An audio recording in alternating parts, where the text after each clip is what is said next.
12 मिलिए पाकिस्तान के सरगोड़ा में रहने वाले अनवर से। अनवर पाकिस्तान में मजदूरी करके पैसे कमाते हैं और उन पैसों से जब वो एक बार खाने के लिए बैठते हैं तो कम से कम 100 रोटियां खाते हैं। जब भी वो होटल में खाना खाने के लिए बैठते हैं तो होटल के बाहर बहुत सारी भीड़ जमा हो जाती है उन्हें खाते हुए देखने के लिए। होटल वालों का बोलना है कि हम बनाते बनाते थक जाते हैं लेकिन ये खाते खाते नहीं थकता यार। अनवर को जिस दिन मजदूरी मिलती है उस दिन तो वो 100 रोटी खा लेते हैं, लेकिन जिस दिन मजदूरी नहीं मिल पाती उस दिन उन्हें 30-40 रोटी से ही अपना काम चलाना पड़ता है। जिसके बाद अनवर पाकिस्तान की सरकार से ये अपील करते हैं कि उन्हें सरकार खाने के लिए एक्स्ट्रा पैसे दे। फैक्ट नंबर 11 बहुत सारे लोगों को ये डर रहता है कि उनके मरने के बाद उनके फिंगरप्रिंट की मदद से उनका फोन खोल लिया जाएगा और उन्होंने जो सारे कुकर्म किए हैं वो सारे बाहर आ जाएंगे, लेकिन ऐसा होता नहीं है। क्यों? क्योंकि आजकल की जिस टेक्नोलॉजी से फिंगरप्रिंट सेंसर्स बनाए जाते हैं वो ये पता लगा लेते हैं कि इंसान जिंदा है या मर गया, क्योंकि जैसे इंसान मरता है उसकी उंगलियां सिकुड़ने लगती हैं और उसके जो फिंगरप्रिंट है वो बिगड़ने लगता है। तो कुल मिलाकर आपको टेंशन लेने की जरूरत नहीं है। फैक्ट नंबर 10 बात है ऑस्ट्रेलिया की। वहाँ के रेलवे ट्रैक पर बहुत सारे केंचुए एक साथ इकट्ठा हो गए, इतने सारे हजारों की संख्या में कि जब ट्रेन चलने के लिए आई तो जो ट्रैक था वो बहुत ही ज्यादा चिपचिपा हो गया, स्लिपरी हो गया, जिसकी वजह से ट्रेन स्लिप कर गई और अपने रास्ते से भटक गई और जो बगल में ट्रेन खड़ी हुई थी उससे जाकर टकरा गई। फैक्ट नंबर 9 बात है साल 2007 की।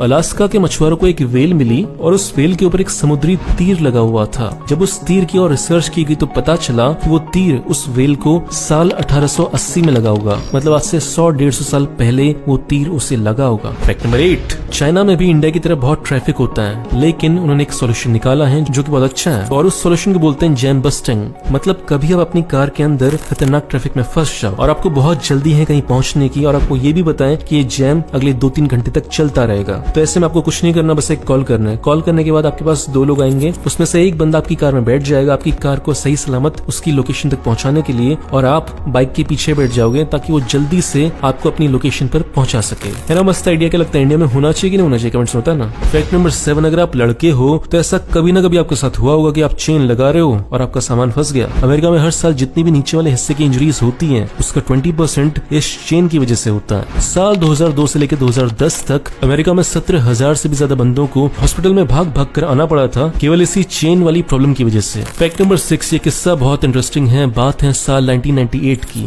एक बंदा था करीमुल हक नाम का। तब अचानक से उनकी मम्मी की तबीयत खराब हो गई और उन्हें जल्दी से हॉस्पिटल ले जाना था, लेकिन एक प्रॉब्लम थी कि कोई भी एम्बुलेंस नहीं आई, जिसकी वजह से उनकी माँ की डेथ हो गई। फिर करीमुल हक ने ये कसम खाई कि आज के बाद ऐसा किसी के साथ नहीं होना चाहिए। फिर उन्होंने जुगाड़ लगाकर अपनी बाइक के साथ अटैच किया एक एम्बुलेंस को, और तब से लेकर आज तक इन 20 सालों में वो हजारों लोगों को इमरजेंसी सिचुएशन में हॉस्पिटल पहुंचा चुके हैं, और इसीलिए आज की तारीख में उन्हें बाइक एम्बुलेंस दादा के नाम से पूरे वेस्ट बंगाल में जाना जाता है। और उनके शानदार काम की वजह से सरकार ने उन्हें पद्मश्री अवार्ड भी दिए हैं। लेकिन सरकार को अभी भी शर्म नहीं आ रही है कि एक इंसान को ये काम करना पड़ रहा है जबकि ये काम सरकार का है। फैक्ट नंबर 5 चाइना में एक बहुत ही अच्छी प्रथा है जिसे बोलते हैं हुआंगलो। इस प्रथा के हिसाब से लड़कियां जिंदगी में केवल एक बार ही बाल कटाती हैं जो वो 18 साल की होती हैं, और उसके बाद वो कभी बाल नहीं कटाती और उनके बाल ऐसे लंबे लंबे होते हैं। ऐसा नहीं कि आजकल की लड़कियों की तरफ बॉयकट रख लिया फिर पता ही नहीं चला कि ये लड़का है ये लड़की है। फैक्ट नंबर 4 ये किस्सा बहुत इंटरेस्टिंग है। बात है 17वीं शताब्दी के इंग्लैंड की।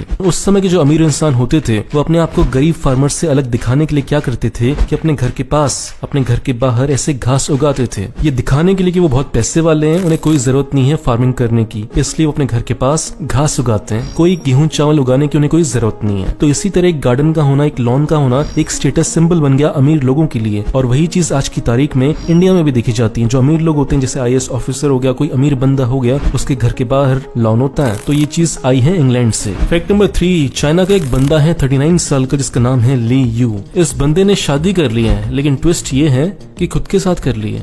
खुद ही का इसने बिलबोर्ड बनाया और उसी से शादी कर ली। बहुत बढ़िया। वो शीला की जवानी में गाना नहीं है किसी और की मुझे जरूरत क्या मैं खुद से प्यार निभाऊं, वो इस बंदे का फेवरेट गाना है। फैक्ट नंबर 2 बात है साल 1912 की अंटार्कटिका की। तब ब्रिटेन के 4 ऑफिसर्स गए हुए थे अंटार्कटिका को एक्सप्लोर करने के लिए, लेकिन तभी एक तूफान आ जाता है जिसकी वजह से चारों को टेंट के अंदर रुकना पड़ता है। लेकिन उनमें से एक बंदा जिसका नाम था लॉरेंस ओट्स, उसकी तबियत बहुत ज्यादा खराब हो गई थी, उसे फ्रॉस्ट बाइट हो गया था, जिसकी वजह से बाकी 3 लोगों को इनकी बहुत देखभाल करनी पड़ रही थी। तब लॉरेंस लॉरेंस ने एक ऐसा डिसीजन लिया जो बहुत ही खतरनाक था। लॉरेंस ने बहाना बनाया कि मुझे टॉयलेट के लिए बाहर जाना है और फिर वो टेंट से बहुत दूर चले गए और जानबूझकर उन्होंने सुसाइड कर लिया। उन्होंने ऐसा इसलिए किया क्योंकि उनकी वजह से बाकी 3 लोगों को उनका बहुत ज्यादा ख्याल रखना पड़ रहा था और इसकी वजह से बहुत सारे रिसोर्सेज उन पर खर्च हो रहे थे और ऐसा करने की वजह से बाकी 3 लोग की जान भी खतरे में पड़ सकती थी। तो इसलिए लॉरेंस ने अपनी जान दे दी ताकि बाकी 3 लोग जिंदा रहें। फैक्ट नंबर 1, आपने डिज्नी के कार्टून देखे होंगे, मूवीज देखी होगी, उसका पार्क देखा होगा। डिज्नी के जो क्रिएटर थे वॉल्ट डिज्नी, उनके बारे में बहुत ही अच्छा फैक्ट है। आप उनकी फोटोज कहीं पे भी देखोगे तो उनके हाथ हमेशा ऐसे रहते हैं। तो इसके पीछे लॉजिक ये है कि उनकी बहुत सारी फोटोज में वो सिगरेट पी रहे होते थे, लेकिन उन्हें